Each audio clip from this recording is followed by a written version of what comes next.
Untuk mengetahui lebih lanjut mengenai jalannya rapat terbatas Komite Penanganan COVID-19 dan Pemulihan Ekonomi Nasional, langsung saja kita bergabung bersama reporter Friendly Sagala serta juru kamera Satria Eko Atmojo.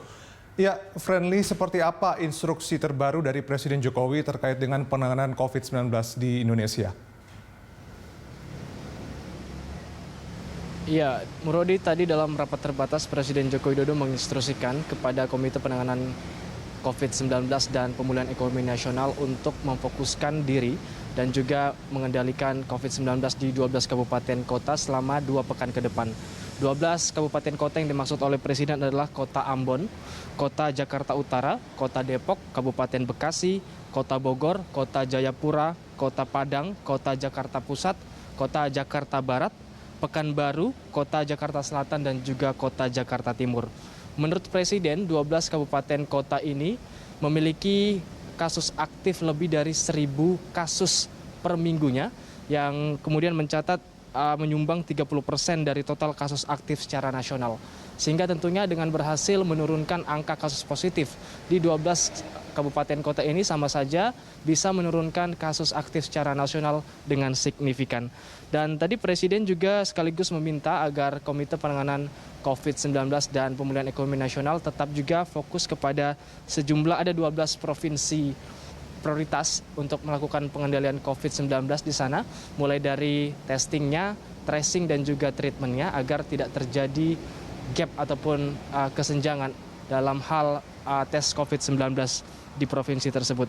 Di sisi lain, Presiden tadi dalam rapat terbatas seperti yang Murodi sampaikan di awal, menyampaikan apresiasinya kepada Komite Penanganan COVID-19 dan Pemulihan Ekonomi Nasional yang berhasil menunjukkan langkah-langkah perbaikan dalam hal pengendalian COVID-19 di tanah air.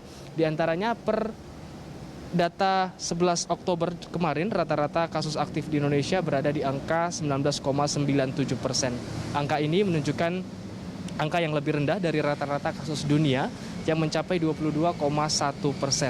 Angka ini juga sekaligus menunjukkan penurunan yang signifikan dibanding kasus aktif per 2 minggu yang lalu, yaitu pada tanggal 27 September 2020, di mana kasus aktif waktu itu ini mencapai angka 22,46%.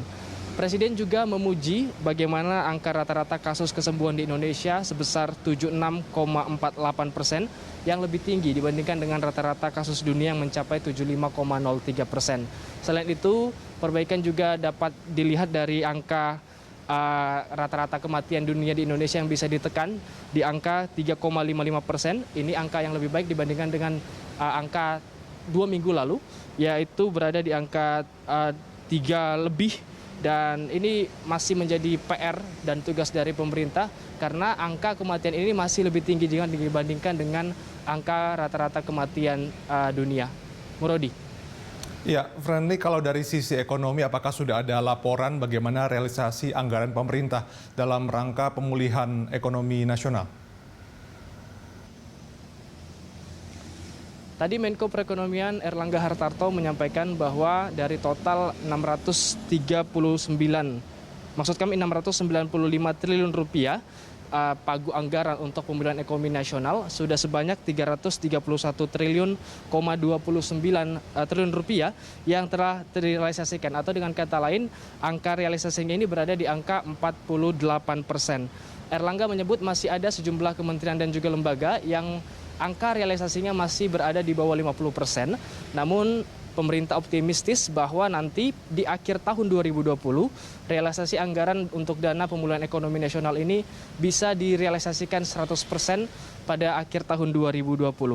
Kemudian data per 7 Oktober kemarin diketahui bahwa realisasi anggaran untuk klaster bantuan sosial ini juga telah mencapai angka 66%, klaster UMKM mencapai 76%, kemudian klaster tambahan subsidi energi realisasinya mencapai 94%, sementara klaster perlindungan sosial ini hampir mencapai angka 96%. Selain itu, Murodi, ada sejumlah bantuan sosial yang kemudian akan dilanjutkan dan diperluas manfaatnya kepada masyarakat, karena untuk dalam rangka melakukan penyerapan terhadap anggaran dan juga memulihkan ekonomi nasional. Salah satunya adalah program bantuan Presiden Produktif untuk usaha mikro. yang telah selesai disalurkan sebanyak 2,4 juta rupiah kepada sebanyak 9,1 pedagang usaha mikro. Rencananya bantuan ini akan diberikan kepada sebanyak 3,1 juta tambahan pedagang lagi. Diharapkan dengan adanya modal bantuan yang diberikan oleh pemerintah ini dapat menjadi hal untuk dapat mendongkrak pertumbuhan ekonomi nasional dan juga bagaimana konsumsi masyarakat yang ada di Indonesia. Begitu Murodi yang dapat kami sampaikan, kembali ke Anda di studio. Baik, terima kasih Friendly Sagala atas laporan Anda. Reporter Friendly Sagala serta juru kamera Satria Eko Atmojo melaporkan dari sana Kepresidenan Jakarta.